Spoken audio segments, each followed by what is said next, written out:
My name is Peter Munden, and I'm going to be talking about some ancient examples of visual storytelling.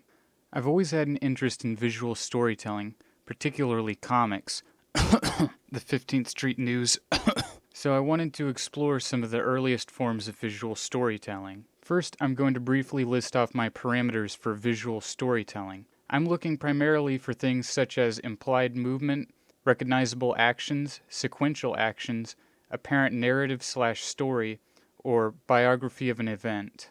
I'm going to observe 3 categories and cover my selections in no particular order. I'll start at the beginning. Cave paintings are some of the earliest surviving examples of visual storytelling. Cave paintings often place emphasis on a particular action, such as hunting. They can also depict death or something that should be feared. Now onto the examples.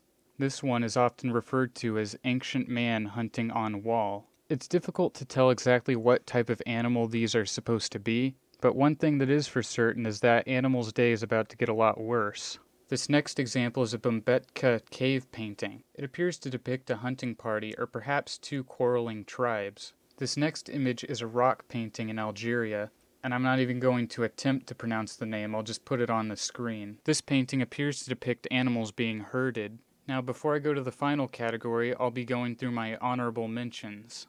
And yet again I'm faced with one I can't even begin to pronounce. Apparently this work depicts a battle between gods and giants.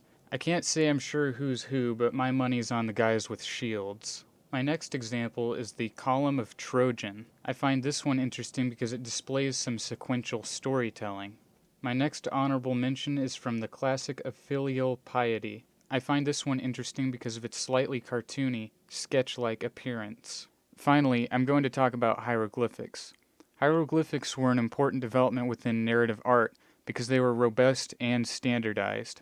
Even so, hieroglyphics weren't completely based on direct depictions. Hieroglyphics are a complex language. Only figures and literal graphical depictions can be understood without knowledge of the language. Regardless, the sequential and visual storing aspects were capable of conveying information effectively. Hieroglyphics could be used to tell complex stories in a way that was broadly understood, and because of that, they were used for thousands of years. Now, on to my examples. This first example is from a book called Papyrus of Ani, and it depicts Anubis weighing what appears to be the soul of a child and an adult, and it looks like Pharaoh's waiting for the verdict. This next example is from the tomb of somebody called Wahtye. The image depicts a man and a woman sitting across from each other, and I assume one of them is Wahtye, but none of the sources I looked through actually mention who is specifically depicted. My final example is an image that I actually couldn't find a name for, despite finding multiple instances of it being used. So unfortunately the best I can do is just list where I found it from. It depicts someone who appears to be begging Pharaoh over something. To wrap things up, visual storytelling is nothing new.